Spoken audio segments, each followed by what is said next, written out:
नमस्कार दोस्तों, स्वागत है आपका स्टडी फॉर सिविल सर्विसेज में। उत्तर प्रदेश का कंप्लीट कॉम्प्रिहेंसिव करंट अफेयर है ये। उत्तर प्रदेश की जितनी भी सरकारी वेबसाइट है प्लस जितने भी लेटेस्ट एक्ट हैं, लेटेस्ट रिपोर्ट्स हैं, जो गवर्नमेंट ऑथेंटिक साइट्स हैं, जहां से जितनी भी उत्तर प्रदेश की न्यूज़ होती है उन सबको छांट के लाया गया है ये करंट अफेयर। तो Uttar Pradesh specific complete comprehensive current affair का पापा वीडियो है ये। इसको आप ज़रूर देखिए। जो लोग भी उत्तर प्रदेश के किसी भी प्रतियोगी परीक्षा की तैयारी कर रहे हैं, यूपीपीएससी आयोग के किसी भी एग्ज़ाम की तैयारी कर रहे हैं, आरओ की, पीसीएस की, बीओ की, लेक्चरर की, जीआईसी की, जितने भी वैकेंसी निकलती है यूपीपीएससी की, जहां जीएस और करंट अफेयर आता है, उन सबके लिए ज़रूरी है ये video. UP triple SC exams में जहां जहां उत्तर प्रदेश का करंट अफेयर पूछा जाने की संभावना रहती है, उन सबके लिए ज़रूरी है ये वीडियो। और अगर आप जो है उत्तर प्रदेश के बाहर के हैं लेकिन उत्तर प्रदेश के एग्जाम्स की तैयारी कर रहे हैं, तो ये वीडियो ज़रूर देखिएगा। वन स्टॉप डेस्टिनेशन है उत्तर प्रदेश के सभी एग्जाम्स को प्रिपेयर करने के लिए, स्टडी फॉर सिविल सर्विसेज। अगर आप स्टडी फॉर सिविल सर्विसेज को फॉलो करते हैं तो यूपी के सारे एग्जाम्स में, यूपीपीएससी के आरओ में हो गया, पीसीएस में हो गया, बीओ में हो गया, और भी जितने एग्जाम्स हैं जहां जीएस और करंट आती है, उसके लिए आप सिर्फ और सिर्फ एक ही सोर्स पर रिलाई कर सकते हैं, वो है स्टडी फॉर सिविल सर्विसेज। तो भैया ये उत्तर प्रदेश का कंप्लीट कॉम्प्रिहेंसिव लेटेस्ट ट्रेंड और पैटर्न के हिसाब से कंप्लीटली रिवाइज्ड और अपडेटेड पापा वीडियो है ये। इसको देखिए पूरा। वीडियो के लिए हम पहले ही बता चुके हैं, वीडियो फ्री थे, फ्री है, फ्री रहेंगे। पिछले 8 साल से इसको फॉलो करने वाला, स्ट्रिक्टली फॉलो करने वाला सिर्फ एक यूट्यूब चैनल है, वो है स्टडी फॉर सिविल सर्विसेज।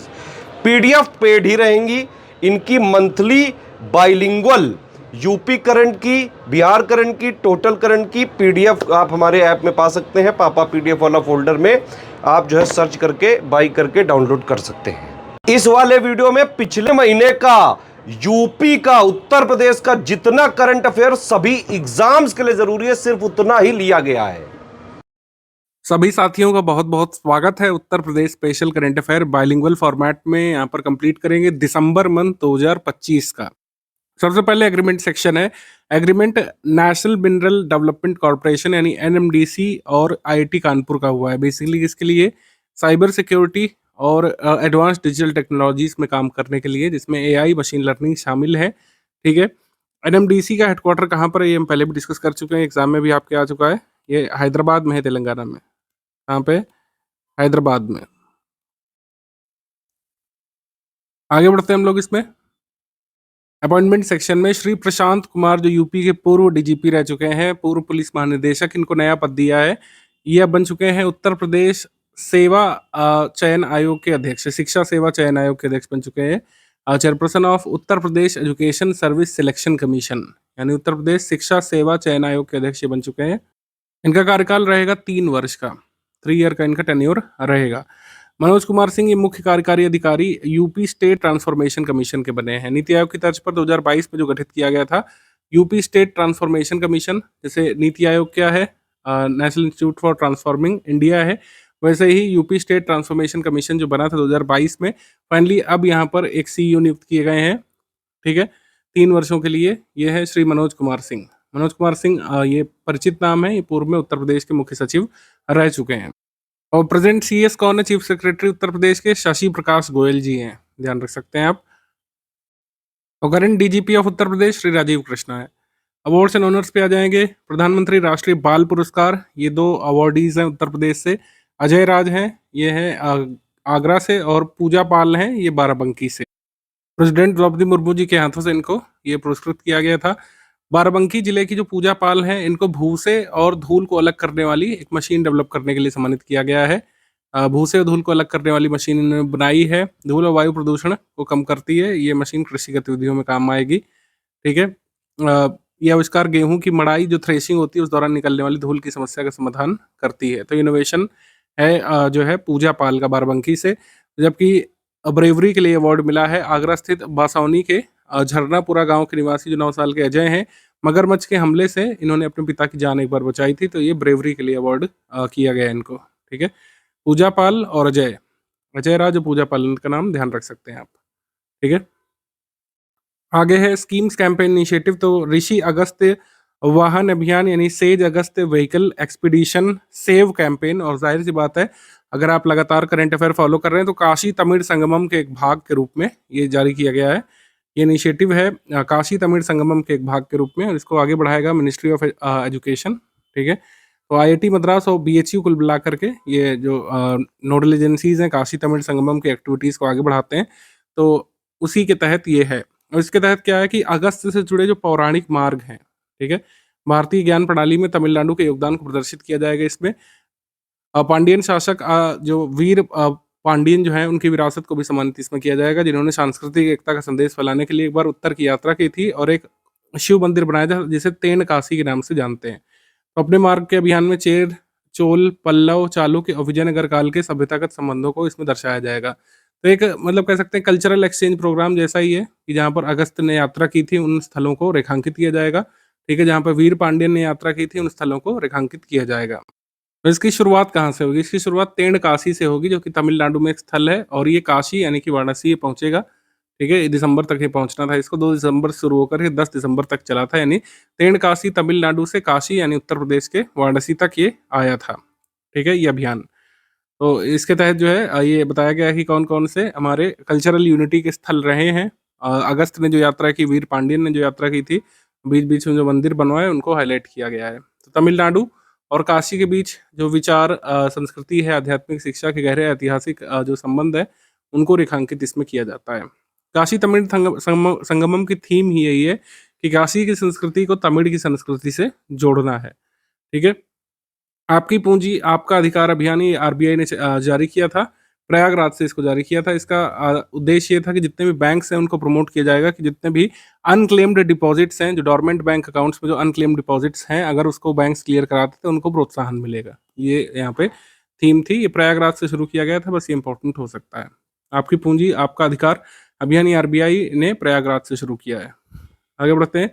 राज्य की योजनाओं में तो विपणन विकास सहायता योजना एमडीए स्कीम ही उत्तर प्रदेश सरकार ने शुरू की है। ये बेसिकली सर्विस एक्सपोर्टर्स जो हैं, जो राज्य के सर्विस एक्सपोर्टर्स हैं, उनके लिए स्कीम लाई है। जो सेवा निर्यातक हैं उनको सशक्त बनाने के लिए क्या करेंगे कि ऐसी पहली अपनी तरीके की योजना है कि अगर जैसे यहाँ के स्टेट के जो सर्विस प्रोवाइडर्स हैं विदेश में जा कर के किसी जो है ट्रेड फेयर में पार्टिसिपेट करना चाहते हैं, अपना जो है प्रदर्शनी स्टॉल वगैरह लगाना चाहते हैं, तो उनके खर्च को उत्तर प्रदेश सरकार सब्सिडाइज करेगी, उनका खर्च वहन करेगी। ठीक है, इसमें किनको जो है बेनिफिशियरी बनाया जाएगा? उत्तर प्रदेश निर्यात संवर्धन ब्यूरो से रजिस्टर्ड जो सर्विस एक्सपोर्टर्स हैं वो उत्तर प्रदेश निर्यात संवर्धन परिषद में पंजीकृत यूनिट्स जो हैं उन्हें सपोर्ट मिलेगा।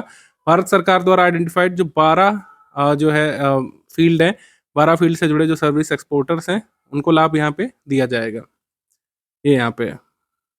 तो ऐसे सर्विस एक्सपोर्टर्स को अगर स्टेट गवर्नमेंट प्रमोट करेगी तो बाहर जाकर के अपनी सर्विस को जो है प्रचार कर पाएंगे, और प्रचार कर पाएंगे तो एक्सपोर्ट कर पाएंगे, एक्सपोर्ट कर पाएंगे तो मतलब उत्तर प्रदेश से सर्विस एक्सपोर्ट को बढ़ावा मिलेगा। ये है कुल मिला करके। आगे है उत्तर प्रदेश ग्रामीण आबादी विधेयक, जो घरौनी कानून बनाया है। ये बड़ा इंपॉर्टेंट है क्योंकि स्वामित्व स्कीम से भी जुड़ा हुआ है। आगे आने वाली उत्तर प्रदेश की सभी परीक्षाओं के लिए जरूरी है। इसको तो पहले आप स्टार मार्क करिए क्योंकि ये स्वामित्व स्कीम से जुड़ा हुआ है कहीं ना कहीं। तो स्वामित्व योजना के तहत ड्रोन तकनीक से जो ग्रामीण आबादी के क्षेत्रों के जो स्वामित्व अभिलेख तैयार किए गए थे, जिसको घरौनी कहा गया है। तो सबसे पहले समझते हैं कि व्हाट इज घरौनी। तो घरौनी और कुछ नहीं, वही प्रॉपर्टी कार्ड्स हैं, या फिर हम कह सकते हैं कि जो ओनरशिप डॉक्यूमेंट है जो डिस्ट्रीब्यूट किए गए थे स्वामित्व स्कीम के इम्प्लीमेंटेशन के बाद। ओनरशिप रिकॉर्ड जो बने थे इनको प्रॉपर्टी कार्ड्स कहा गया था। तो स्वामित्व स्कीम मोटे तौर पर क्या है? जैसे हमने आपको पहले बताया कि स्वामित्व स्कीम के अंतर्गत बाकायदा ड्रोन से जीआईएस सर्वे कराया जाता है, और बाकायदा जो है एक सैटेलाइट बेस्ड मैपिंग होती है विलेजेस के जो एक एक छोटे छोटे जो घर बने हुए हैं उनका एक नक्शा बनाया जाता है कि ये घर आपका है, ये घर आपका है, उसकी चौहद्दी इतनी है, और बाकायदा उससे प्रॉपर्टी कार्ड एक निकाला जाता है और ओनर को दिया जाता है, जो बाकायदा उसकी ओनरशिप को स्पष्ट करता है। शहरों में तो बाकायदा रजिस्टर्ड डीड्स प्रॉपर्टी वगैरह होती है क्योंकि शहरों में प्रॉपर्टी महंगी होती है।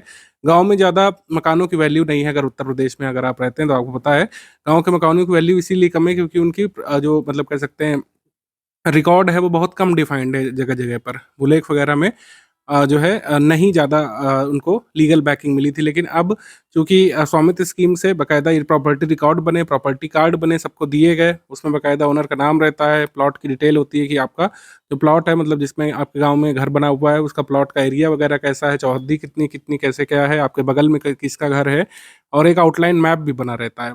तो इससे जैसे शहरों में जो मकान होते हैं वैसा जो प्रॉपर्टी रिकॉर्ड है उससे मिलता-जुलता ही रिकॉर्ड बाकायदा स्पष्ट बना देते हैं। और अगर आप जो है अपने प्रॉपर्टी कार्ड के क्यूआर को स्कैन करेंगे तो बाकायदा सैटेलाइट इमेज भी देख सकते हैं। वो इतना स्पष्ट रिकॉर्ड बना दिया, लेकिन अब इसको लीगल बैकिंग भी चाहिए थी। तो लीगल बैकिंग के लिए ही उत्तर प्रदेश सरकार ने ये घरौनी कानून ये पास किया है। विंटर सेशन में 23 दिसंबर 2025 को विधानसभा में ये विधेयक पास हुआ है, ये डेट ध्यान रखिएगा। और अधिसूचना जारी होने पर गाँव में घर बनाने के लिए बैंकों से लोन मिल सकेगा। पहले गाँव में घर बनाने के लिए जनरली लोन नहीं मिलता था, खेतों पर तो मिल जाता था क्योंकि उनकी वैल्यू होती थी। लेकिन गाँव के घरों की वैल्यू ज़्यादा नहीं बैंक निकालते थे, उनका मानना था कि भाई स्पष्ट डॉक्यूमेंट ही नहीं है। लेकिन अब स्वामित्व स्कीम के इम्प्लीमेंटेशन से स्पष्ट प्रॉपर्टी कार्ड्स दिए गए लोगों को, और इनको लीगल बैकिंग भी दे दी गई है। मतलब इनको उत्तर प्रदेश सरकार से मान्यता भी मिली है। तो अब बैंक लोन ले सकते हैं या फिर कहीं पर भी इनको गिरवी रख सकते हैं।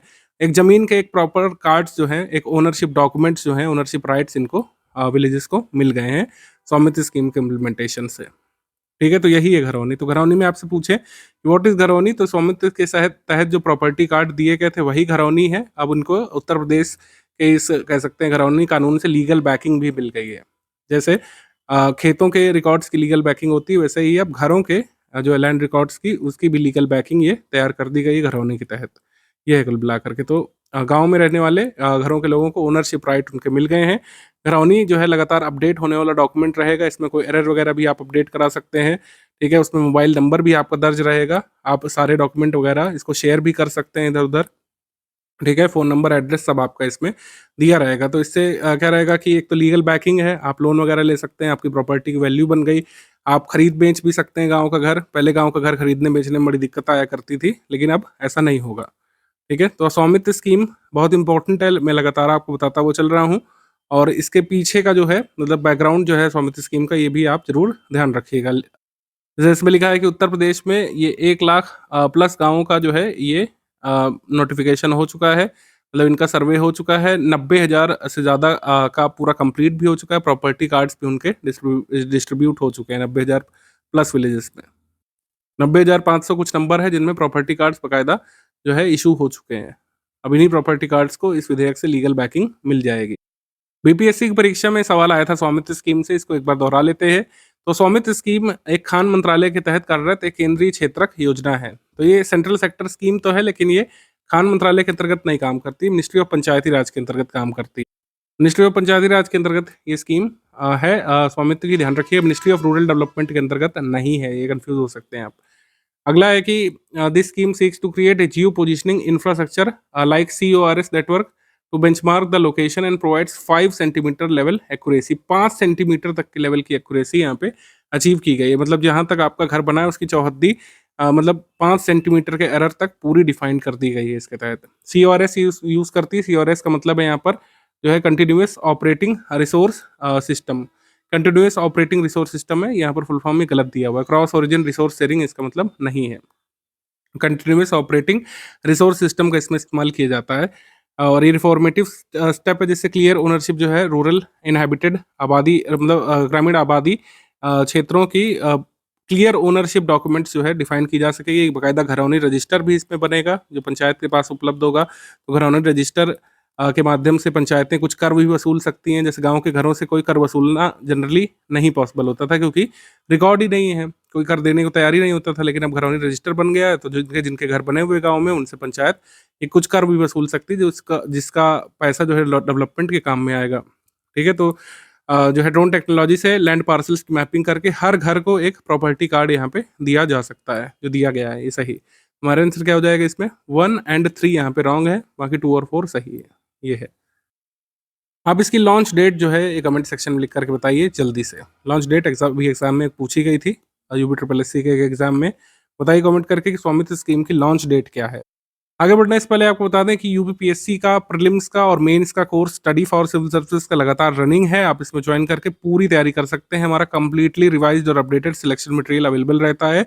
साथ ही आप जो है टेस्ट सीरीज और पेड क्विज के माध्यम से प्रैक्टिस करके अपना सिलेक्शन सुनिश्चित कर सकते हैं प्रीलिम्स में। मेंस की परीक्षा के लिए लगातार तैयारी हमारी चलती रहती है। जीएस के सभी 6 पेपर्स के लिए, जीएस 1 से लेकर 6 तक के लिए कंप्लीटली अपडेटेड मटेरियल जो है करंट अफेयर के साथ अवेलेबल रहता है। आंसर राइटिंग के बैचेस हमारे चल रहे हैं हिंदी के लिए और जीएस के पेपर्स के लिए। ज़्यादा जानकारी के लिए आप गिवन नंबर्स पर बात कर सकते हैं। इन नंबर्स पर आप पेड ग्रुप में एडमिशन लेने के बारे में बातचीत कर सकते हैं।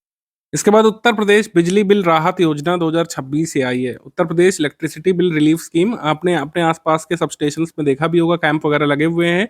तो जितने भी बिजली बिल के उपभोक्ता हैं उत्तर प्रदेश में, जिनका बिल बकाया है काफ़ी लंबे समय से और जिसमें ब्याज और लेट फीस जोड़ दी है यूपीपीसीएल ने, ठीक है, उस पर 100% की छूट के साथ आप मूलधन पर प्रथम, द्वितीय और तृतीय चरणों में अपना जो है 25, 20 और 15% की छूट के साथ अपना बकाया बिल जमा कर सकते हैं। यानी कि जो लेट फीस लगाई थी वो तो पूरी माफ कर दे रहे हैं, जो मूलधन है जो बाकी है उस पर 25, 20 और 15% तक की छूट आप पा सकते हैं। ठीक है, लंबे समय से जो लोग बिजली बिल नहीं जमा कर रहे थे किस्कों में, वो अपना बिल जो है ये जमा कर सकते हैं। ठीक है, ये है इसमें इसमें कहा गया है कि जो छोटे उपभोक्ता हैं जिनका बिल या तो गलत बन गया था या फिर किसी भी कारण से वो अपना बिल नहीं भुगतान कर रहे थे, जो चोरी की बिजली वगैरह यूज़ कर रहे थे, ठीक है, जिन पर कार्रवाई की गई थी, वो सभी लोग अपने बिल वगैरह जमा कर सकते हैं। ठीक है, इसमें कहा गया है कि 2,000 रुपये की पंजीकरण राशि देनी होगी या फिर बकाया बिल का जो भी 10% बन रहा है जो अधिक हो, उसको जमा करके आप जो है इस छूट का लाभ उठा सकते हैं। ठीक है, बिजली बिल निर्धारण पर 50% तक की छूट जो है ये दी जा रही है। तो बिलों को संशोधित यहाँ पे किया जा रहा है, जो भी मतलब कई बार ऐसा हो जाता है कि आपका बिल बढ़ करके आ गया, ठीक है, आपका बिल बढ़ करके आ गया, आपने उसको जमा ही नहीं किया, फिर उस पर जो है ब्याज लगाती जा रही है जो है बिजली कंपनी। तो ऐसे सभी बिल को क्लियर करने के उद्देश्य से उत्तर प्रदेश सरकार ने ये योजना लाई है। ठीक है, अब आ जाते हैं स्पोर्ट्स करंट अफेयर पर। तीसरा संसद खेल महाकुंभ कहाँ पे हुआ था? इसका आयोजन हुआ था आगरा में। आगरा में डॉक्टर ये उपराष्ट्रपति श्री सीपी राधाकृष्णन जी ने आगरा में संसद खेल महाकुंभ में अतिथि के तौर पर भाग लिया था, चीफ गेस्ट के तौर पर। फिर दूसरा है स्पोर्ट्स करंट अफेयर, ब्रह्मलीन परम पूज्य महंत अवैधनाथ जी महाराज 7वीं अखिल भारतीय प्राइज बनी पुरुष कबड्डी प्रतियोगिता, ये कहाँ पे हुई थी? ये हुई थी जो है गोरखपुर में। गोरखपुर में हुई थी, ध्यान रखिएगा, और योगी आदित्यनाथ जी ने पुरस्कार वितरण इसमें किया था। आगे बढ़ जाते हैं, समिट सेक्शन पे आ जाएंगे। काशी तमिल संगमम, जैसे हमने आपको बताया काशी तमिल संगमम लगातार चल रहा है, अभी चौथा वर्जन हुआ है, ये वाराणसी में हुआ है। ठीक है, वाराणसी ध्यान रखना है। इस महोत्सव का उद्घाटन केंद्रीय जो है शिक्षा मंत्री धर्मेंद्र प्रधान जी, उत्तर प्रदेश के मुख्यमंत्री योगी आदित्यनाथ जी ने संयुक्त रूप से किया, याद रखना है। काशी तमिल संगमम का सबसे पहला एडिशन ये कब हुआ था, याद रख सकते हैं। सबसे पहला संस्करण प्रधानमंत्री मोदी जी ने इनॉग्रेट किया था 2022 में। एक भारत श्रेष्ठ भारत की थीम के तहत ये आगे बढ़ रहा है लगातार। काशी तमिल संगमम चौथे संस्करण में बेसिकली क्या करने वाले हैं, जैसे थर्ड जो संस्करण है उसकी थीम क्या थी, लिगेसी ऑफ ऋषि अगस्त्य। इस बार है तमिल कड़कम। तमिल कड़कम का मतलब है तमिल सीखो, आओ तमिल सीखें, लेट्स लर्न तमिल, इसका मतलब है तमिल भाषा में तमिल कड़कम। तो वाराणसी के स्कूलों में तमिल पढ़ाया जाएगा, बेसिक तमिल यहाँ पे पढ़ाई जाएगी, बोलचाल की भाषा की तमिल। और तमिल करपोम यानी कि काशी क्षेत्र के 300 छात्रों के लिए तमिल सीखने के लिए स्टडी टूर कराया जाएगा तमिलनाडु की तरफ। ऋषि अगस्त्य वाहन, जैसे हमने अभी बताया, तेन काशी से काशी तक सभ्यतागत मार्ग का पता लगाना, ये एक इसमें इनिशिएटिव शामिल है। तमिलनाडु के 14 से अधिक जो रिप्रेजेंटेटिव जो है काशी में होने वाले कार्यक्रमों में भाग लेंगे। ये प्रतिनिधि 7 बड़ी श्रेणियों से संबंधित हैं, छात्र हैं, शिक्षक हैं, लेखक हैं, मीडिया प्रोफेशनल्स, कृषि और उससे जुड़े लोग हैं, कारीगर हैं, महिलाएं हैं, आध्यात्मिक विद्वान हैं, यहाँ पर काशी का दौरा करेंगे, तमिलनाडु से आएंगे। पिछले संस्करणों में वाराणसी से लोग यहाँ पे तमिलनाडु गए थे, चेन्नई, और इस बार तमिलनाडु से यहाँ पे लोग आएंगे। तो 50 तमिल शिक्षक करीब 13 दिन तक बेसिक तमिल यहाँ पे सिखाएंगे वाराणसी के 50 विद्यालयों में। ठीक है, तो प्रधानमंत्री मोदी जी का, योगी आदित्यनाथ जी का ये लक्ष्य है कि किस नॉर्थ साउथ को एक तरीके से हम कल्चरली लिंक करना चाहते हैं। उत्तर प्रदेश के 300 विद्यार्थियों को गहन तमिल शिक्षा के लिए जो है भ्रमण के लिए तमिलनाडु भेजा जाएगा। इसमें चयनित छात्रों को तमिलनाडु सरकार के खर्च पर भेजा जाएगा, जिससे वो जो है तमिल शिक्षा का, सांस्कृतिक मूल्यों का गहन अध्ययन कर सके। ठीक है, तो एक भारत श्रेष्ठ भारत के इनिशिएटिव के तहत ये जो है जारी किया गया इनिशिएटिव है, लगातार चौथे एडिशन में है। काशी तमिल संगमम, इसको आप अच्छे से देखिएगा, इसमें एग्जाम में कुछ भी पूछ सकते हैं। आगे है पीएम गति शक्ति राष्ट्रीय मास्टर प्लान के तहत नेटवर्क योजना समूह की 104वीं बैठक हुई थी और इसमें नागदा मथुरा इसमें जो है नागदा मथुरा अ, तीसरी और चौथी लाइन और गाजियाबाद न्यू सीतापुर तीसरी और चौथी लाइन उत्तर प्रदेश में स्थित है। तो ये जो मतलब 8 परियोजनाएं अप्रूव हुई है, तो इसमें कुछ परियोजनाएं उत्तर प्रदेश की भी शामिल हैं। पीएम गति शक्ति राष्ट्रीय मास्टर प्लान की बैठक में ये निर्णय लिया गया था। आगे बढ़ते हैं हम लोग। इंडियन सोसाइटी फॉर नेफ्रोलॉजी का 54वां वार्षिक अधिवेशन हुआ था, ये संजय गांधी पीजीआई में, और इसमें प्रोफेसर अमित गुप्ता को आईएसएन पॉयनियर पुरस्कार जो है योगी आदित्यनाथ जी ने दिया था। ठीक है, आगे बढ़ते हैं। पुलिस मंथन कार्यक्रम ये लखनऊ में हुआ था।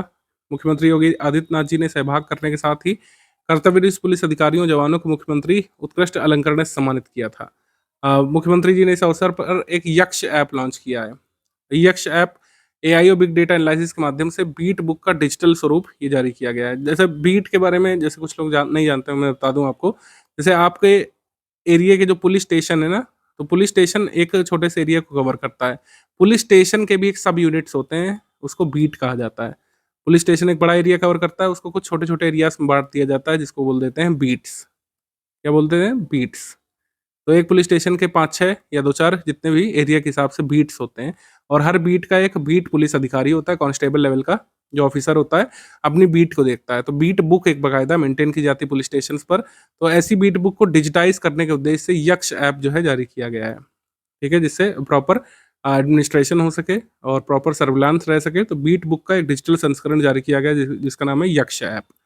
ठीक है, आगे जो कांस्टेबल की, होमगार्ड की और जो है यूपीएसआई के जैसे पेपर्स होने हैं, तो उसमें ये पूछ सकते हैं कि भाई यक्ष ऐप किसको मेंटेन करेगा? बीट्स को। पुलिस थाने की जो बीट होती है, बीट बुक होती है, उसका एक डिजिटल वर्जन है यक्ष। आगे बढ़ते हैं। युवा सहकार सम्मेलन और कोऑपरेटिव एक्सपो, इसका शुभारंभ किया गया था इंदिरा गांधी प्रतिष्ठान लखनऊ से। ठीक है, मुख्यमंत्री योगी आदित्यनाथ जी ने छोटे और सीमांत किसानों के लिए लोन पर 6% ब्याज दर की घोषणा भी की थी। लोन पर 6% ब्याज की घोषणा की, जो अभी 11.5% है। आगे बढ़ेंगे। खेती की बात, खेत पर कार्यक्रम ये दौलतपुर बाराबंकी में आयोजित किया गया था। प्रगतिशील किसान सम्मेलन और खेती की बात, खेत पर कार्यक्रम मुख्यमंत्री योगी आदित्यनाथ जी ने रबी सत्र की किसान पाठशाला 8.0 का शुभारंभ किया। विश्व के मुख्य न्यायाधीशों का 26वां अंतर्राष्ट्रीय सम्मेलन ये सीएमएस स्कूल में हुआ था, सिटी मॉन्टेसरी स्कूल लखनऊ में। ठीक है, इसका उद्घाटन उत्तर प्रदेश के मुख्यमंत्री योगी आदित्यनाथ जी ने किया था। ठीक है, तो लोकेशन ध्यान रखिएगा, सीएमएस लखनऊ। उत्तराखंड महोत्सव ये लखनऊ में हुआ था। उत्तराखंड दर्पण स्मारिका और उत्तराखंड महोत्सव कैलेंडर का विमोचन यहाँ पे किया गया था। उत्तराखंड महापरिषद के तत्वाधान में ये आयोजित किया गया था लखनऊ में। उत्तराखंड महोत्सव ध्यान रखिएगा लखनऊ में हुआ था। इसमें गजेंद्र सिंह शेखावत और मुख्यमंत्री योगी आदित्यनाथ जी ने पार्टिसिपेट किया था। आगे बढ़ेंगे हम लोग। जनजातीय भागीदारी उत्सव ये लखनऊ में हुआ था। इसमें 22 राज्यों के जनजातीय कलाकारों ने अपनी कला का प्रदर्शन यहाँ पे किया था। आगे बढ़ते हैं। पंच कल्याणक महा उत्सव या महोत्सव, पंच कल्याणक महा महोत्सव ये तरुण सागरम तीर्थ मुरादनगर गाजियाबाद में हुआ था। मुख्यमंत्री आदित्यनाथ जी ने भगवान पारसनाथ जी की भव्य मूर्ति और 100 दिनों तक जो है 100 दिनों में निर्मित गुफा मंदिर का लोकार्पण भी किया था। रैंक्स रिपोर्ट इंडेक्स पे आ जाएंगे। उत्तर प्रदेश में मासिक प्रति व्यक्ति उपभोग व्यय संबंधी एक सर्वेक्षण हुआ था। Ministry of statistics and programme implementation ने किया था कि शहरी क्षेत्रों में और जो है रूरल एरियाज में प्रति व्यक्ति उपभोग व्यय कितना है, यानी कि कंजम्पशन पर कितना एक्सपेंडिचर प्रति व्यक्ति होता है उत्तर प्रदेश में। तो शहरी क्षेत्रों में आंका गया है मतलब 4418 रुपए और ग्रामीण क्षेत्रों में 3246 रुपए है। दोनों में वृद्धि देखी गई कि जो पर कैपिटा जो पर्सनल एक्सपेंडिचर लोग करते हैं, कंजम्पशन एक्सपेंडिचर बेसिकली जो करते हैं, monthly per capita consumption expenditure जो करते हैं उत्तर प्रदेश में, वो बढ़ रहा है लगातार। पश्चिमी उत्तर प्रदेश के जिलों में पूर्वी उत्तर प्रदेश की तुलना में अधिक व्यय देखा गया था, जो राज्य में महत्वपूर्ण क्षेत्रीय आर्थिक असमानताओं को रेखांकित करता है। ये हमेशा होता है कि वेस्ट यूपी ज़्यादा डेवलप्ड है। वेस्ट यूपी में ग्रीन रेवोल्यूशन भी पहले आया था, ईस्ट वाले में बाद में आया था। तो वेस्ट यूपी के जिले थोड़ा ज़्यादा ही जो है मंथली खर्चा करते हैं, उपभोग में व्यय ज़्यादा करते हैं। अगर हम वैसे देखें तो शीर्ष व्यय क्षेत्र कौन सा रहा था? वेस्ट यूपी के ही क्षेत्र रहे थे, जैसे गौतम बुद्ध नगर। औसत प्रति व्यक्ति उपभोग यहाँ का काफ़ी ज़्यादा है सामान्य औसत से। ग्रेटर नोएडा और नोएडा के क्षेत्र इसमें शामिल हैं। न्यूनतम व्यय क्षेत्र बलिया का क्षेत्र करता है, सोनभद्र का क्षेत्र करता है, और आकांक्षी जिलों में जो है 8 एस्पिरेशनल डिस्ट्रिक्ट जो उत्तर प्रदेश से हैं उसमें सबसे ज़्यादा व्यय कहाँ पे होता है? श्रावस्ती में। श्रावस्ती में, ये ध्यान रख सकते हैं आप। इसमें फे हैरियट मॉडल का यूज़ किया गया था, ये मंथली जो है कंजम्पशन एक्सपेंडिचर के एस्टिमेशन में, फे हैरियट मॉडल। गंगा यमुना जल मार्ग परिवर्तन योजना जो चर्चा में रही उसके संबंध में सही क्या है ये बताना है। पहला एमसीक्यू है हमारा दिसंबर मंथ का। इसमें कह रहे हैं कि इस योजना का प्रमुख लक्ष्य है यमुना नदी के प्रवाह में वृद्धि करते हुए इसके प्रदूषण स्तर में कमी लाना, जिससे यमुना की स्वच्छता से जुड़े व्यापक प्रसारों को सुदृढ़ किया जा सके। ये सही। ऊपरी गंगा नहर जो अपर गंगा कैनाल है इससे लगभग 500 क्यूसेक जल जो है गंगा जल को दिल्ली में यमुना नदी के बहते हुए जल में छोड़ा जाना इससे प्रस्तावित है। ये सही। तो अपर गंगा कैनाल का पानी जो है ये यमुना नदी के बहते जल में छोड़ा जाएगा इसके तहत, जिससे फ्लो तेज हो जाए और पॉल्यूशन कम हो। तो 1 and 2 बोथ करेक्ट यहाँ पे हो जाएगा, सी सही है। तो अपर गंगा कैनाल जो डायरेक्टली यमुना रिवर से कनेक्टेड नहीं है, तो इसी के तहत जो है अपर गंगा कैनाल का पानी जो है डाइवर्ट किया जाएगा चैनल के माध्यम से ईस्टर्न यमुना कैनाल में, और जिससे वो यमुना रिवर में पानी प्रवेश कर जाएगा। ये है यहाँ पे, ठीक। 3 डिस्ट्रिक्ट ऑफ उत्तर प्रदेश से डाइवर्टेड वाटर फ्लो करेगा। इस बैंक ने घोषणा की थी कि उत्तर प्रदेश के किसान शीघ्र ही किसान क्रेडिट कार्ड प्राप्त करने के लिए पूर्णतः डिजिटल प्रक्रिया का उपयोग कर सकेंगे। तो जो उत्तर प्रदेश का जो सबसे बड़ा ग्रामीण बैंक बन चुका है मर्जर के बाद, उत्तर प्रदेश ग्रामीण बैंक जो है, इसमें कहा गया है कि बैंक के मोबाइल एप्लीकेशन के थ्रू आप जो है ई-केवाईसी प्लेटफॉर्म का यूज़ करते हुए किसान अपने सारे डॉक्यूमेंट वेरिफिकेशन जो है करा करके किसान क्रेडिट कार्ड पूरी तरीके से डिजिटली प्राप्त कर सकेंगे बिना ब्रांच आए। आगे बढ़ते हैं हम लोग। दिसंबर 2025 में देश के पहले सीडीएस स्वर्गीय बिपिन रावत की स्मृति में ऑडिटोरियम का उद्घाटन कहाँ पे किया गया था? ऑडिटोरियम का उद्घाटन किया गया था गोरखपुर में। गोरखपुर में, ए यहाँ पे सही है, गोरखपुर ए। ये कहाँ पे बना है? योगी आदित्यनाथ जी ने गोरखपुर के सैनिक स्कूल में इसका उद्घाटन किया। तो गोरखपुर के सैनिक स्कूल में इसको बनाया गया है। ऑडिटोरियम में कैपेसिटी है 1000 से ज़्यादा लोगों की। आगे बढ़ेंगे। उत्तर प्रदेश सरकार ने किस संस्थान के साथ सहयोग में कार्बन क्रेडिट मॉडल लॉन्च किया है? तो carbon credit model IIT Roorkee के साथ मिलकर के लॉन्च किया उत्तर प्रदेश ने। आईआईटी रुड़की, आईआईटी रुड़की सी। अपने कृषि क्षेत्रों में कार्बन सीक्वेस्ट्रेशन जो फार्मर करेंगे उनको जो है कार्बन क्रेडिट मिलेगा, जिससे उनकी इनकम बढ़ सकती है।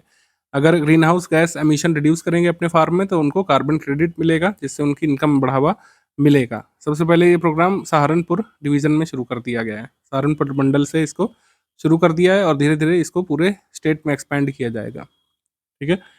आगे बढ़ते हैं हम लोग। दिसंबर 2025 में केंद्रीय मंत्री सर्बानंद सोनोवाल ने उत्तर प्रदेश के किस स्थान से भारत के पहले स्वदेशी हाइड्रोजन ईंधन सेल पोत को हरी झंडी दिखाई? यानी कि India first indigenously developed hydrogen fuel cell vehicle. तो एक बेसिकली नाव है जो कि हाइड्रोजन फ्यूल सेल से चलेगी। ये कहाँ पे चलाई गई? वाराणसी में। तो ऐसे जितने भी हाइड्रोजन संबंधी जो चीज़ें हैं, आप अगर भूल भी जाएँ तो जनरली वाराणसी में ही होता है। ठीक है? ये आप तुक्का भी मार सकते हैं, खैर ऐसा नहीं करिएगा, आपको पुख्ता जानकारी होनी चाहिए। ठीक है? तो India's first indigenous hydrogen fuel cell vehicle ये नमो घाट वाराणसी से इसने कमर्शियल ऑपरेशन अपना शुरू कर दिया है। ठीक है? आगे बढ़ते हैं। प्रयागराज में जो माघ मेला लगने वाला है उसके संबंध में सही कथन आपको बताना है कौन सा है? कि प्राचीन माघ मेले का पहला आधिकारिक लोगो उत्तर प्रदेश ने जारी किया है। तो प्रयागराज में प्रत्येक वर्ष लगता है, लेकिन पहली बार एक उत्तर प्रदेश ने स्पेसिफिक लोगो इसके लिए जारी किया है। ये सही। तो माघ मेला तब लगता है जब सूर्य मकर राशि में प्रवेश करता है और अनुष्ठान की तिथियां सटीक चंद्र चक्रों द्वारा निर्धारित की जाती हैं। ये सही। माघ मेला का कब लगता है ये पूछ सकते हैं आपसे। ठीक है? कैप्रिकॉर्न कॉन्स्टेलेशन में जब सन इंटर करता है तभी माघ मेला लगता है। आंसर इस पे सही हो जाएगा सी। 1 and 2 बोथ। सी यहाँ पे सही है, 1 and 2 बोथ। तो इस लोगो में क्या क्या दिखाया गया है भाई? चंद्रमा की 14 कला, 27 नक्षत्रों में चंद्रमा की कृति का संदर्भ शामिल है। 7 ऊर्जा चक्र इसमें दिखाए गए हैं। लेटे हुए हनुमान मंदिर को इसमें दिखाया गया है। सनातन ध्वज, ठीक है, और तीर्थराज प्रयागराज को इसमें शो किया गया है। 24 दिसंबर 2025 को दक्षिण कोरिया की महारानी हाओ जो है, महारानी हो या फिर प्रिंसेस श्रीरत्ना, साउथ कोरिया की जो प्रिंसेस श्रीरत्ना है 10 फुट ऊंची 48 टन की ये प्रतिमा का अनावरण कहाँ पे किया गया था? अयोध्या में। अयोध्या में, सी यहाँ पे, बी यहाँ पे सही है, अयोध्या में। अयोध्या के सरवी तट पर इंडो कोरियन पार्क जो बनाया है दक्षिण कोरिया की महारानी हो जो राजकुमारी श्रीरत्ना की प्रतिमा का अनावरण किया गया था। बी। आगे फिर उत्तर प्रदेश सरकार द्वारा किस अवधि के दौरान सड़क सुरक्षा माह मनाने की घोषणा की गई थी? तो रोड सेफ्टी वीक ये मनाया गया था 1 जनवरी से 31 जनवरी तक। ये रोड सेफ्टी मंथ मनाया गया था। बी यहाँ पे सही है, बी। 1 से 31 जनवरी को मनाया गया था रोड सेफ्टी मंथ। इसकी थीम क्या थी? इसकी थीम थी 4E यानी education, enforcement, engineering and emergency care. फिर आगे बढ़ेंगे 19 से 21 जनवरी तक 3 दिवसीय अखिल भारतीय पीठासीन अधिकारियों का जो सम्मेलन हुआ था, प्रिसाइडिंग ऑफिसर्स कॉन्फ्रेंस, ये कहाँ पे हुआ था? ये लखनऊ में हुआ था, लखनऊ में। प्रिसाइडिंग ऑफिसर्स का कॉन्फ्रेंस ये हुआ था लखनऊ में। दिसंबर 2025 में किस केंद्रीय मंत्री जी ने गुजरात में अहमदाबाद में उत्तर प्रदेश की राज्यपाल आनंदीबेन पटेल की जो बायोग्राफी है चुनौतियां मुझे पसंद है, उसके गुजराती संस्करण को लॉन्च किया था? चुनौतियां मुझे पसंद है, ये गवर्नर आनंदीबेन पटेल पर आधारित बुक है। इसको इसके गुजराती संस्करण को अनवील किया था अमित शाह जी ने। अमित शाह जी ने। ए। इसके लेखक कौन है? विनय जोशी, अशोक देसाई और पंकज जानी है, ये आप याद रख सकते हैं।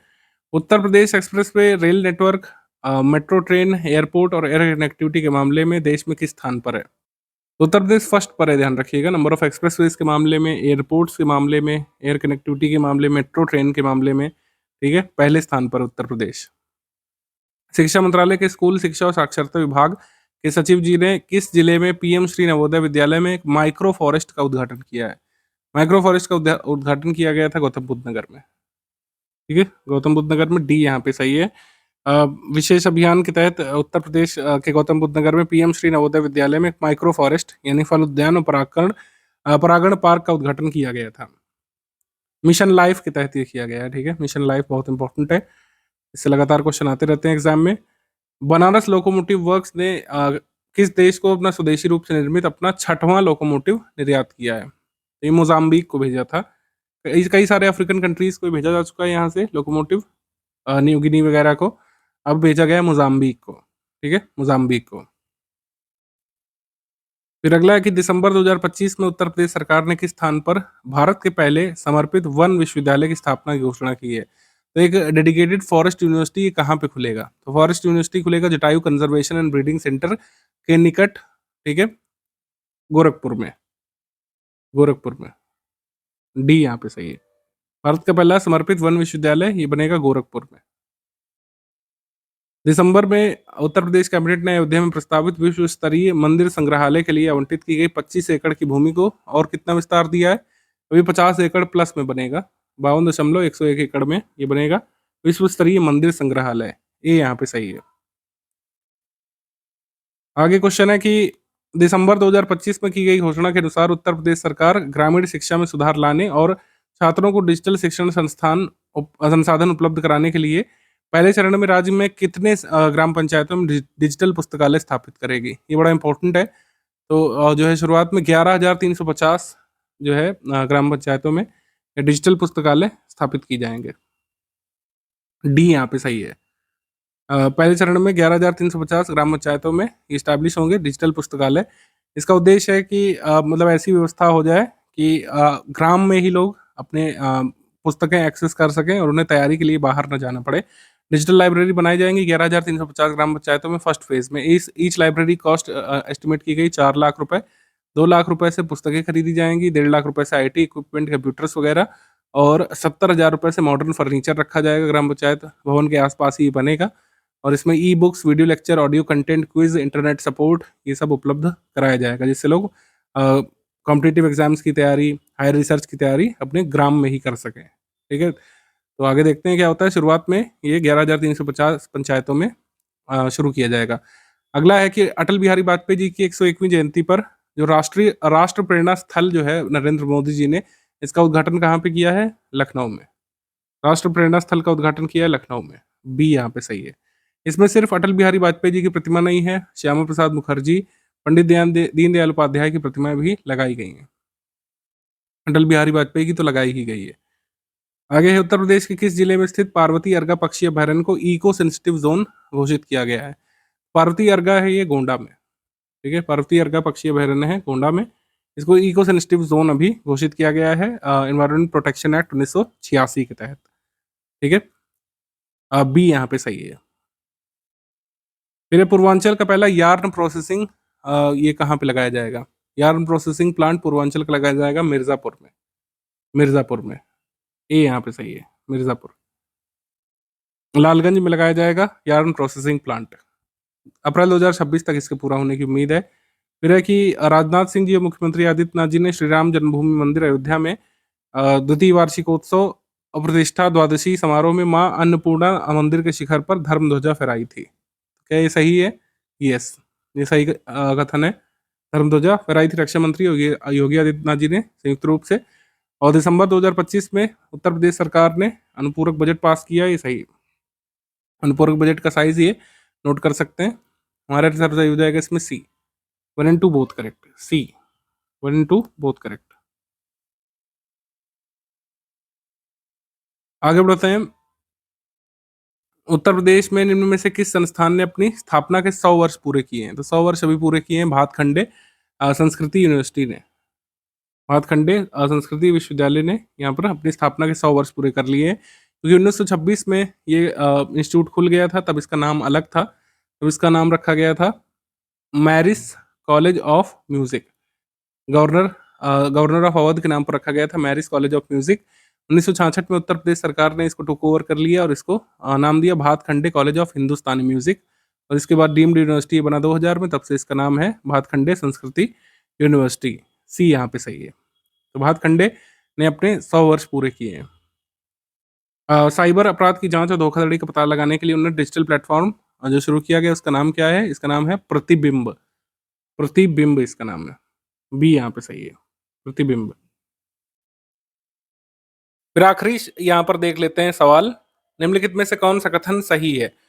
खाद्यान्न उत्पादन में उत्तर प्रदेश का राष्ट्रीय योगदान अब 21% हो गया है। यहाँ तक तो डेटा सही है। फिर आगे है कि जबकि उत्तर प्रदेश के पास देश की कृषि भूमि का या कृषि योग्य भूमि का केवल 15% भाग है।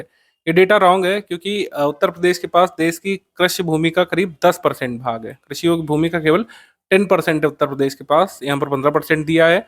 उत्तर प्रदेश सरकार ने जो है 414.39 लाख मीट्रिक टन गेहूं का उत्पादन किया, जो देश के कुल उत्पादन का 35% है। तो देश के गेहूं उत्पादन में उत्तर प्रदेश का कंट्रीब्यूशन 35% करीब है। ये सही है। सेकंड स्टेटमेंट यहाँ पे सही है, फर्स्ट स्टेटमेंट यहाँ पे रॉन्ग हो गया। तुम्हारा आंसर क्या हो जाएगा? सही कथन है केवल दूसरा, केवल दूसरा। बी यहाँ पे सही है। यहाँ पे एग्जैक्ट डेटा देखिए गिवन है। लेजिस्लेटिव असेंबली में उत्तर प्रदेश के मुख्यमंत्री जी ने कुछ डेटा हाईलाइट किया है कि जैसे उत्तर प्रदेश 2024-25 तक के आंकड़ों के अनुसार फूड ग्रेन प्रोडक्शन में अप्रोक्सीमेटली 21% योगदान देता है, और जबकि स्टेट के पास एरेबल लैंड का केवल 10% भाग है। वहीं यहाँ पर देखेंगे शुगर केन प्रोडक्शन में उत्तर प्रदेश का कंट्रीब्यूशन लगभग 55% है, 50% से भी ज़्यादा 55% है। और नेशनल कंट्रीब्यूशन पोटैटो प्रोडक्शन में 2024-25 तक 40.7% है।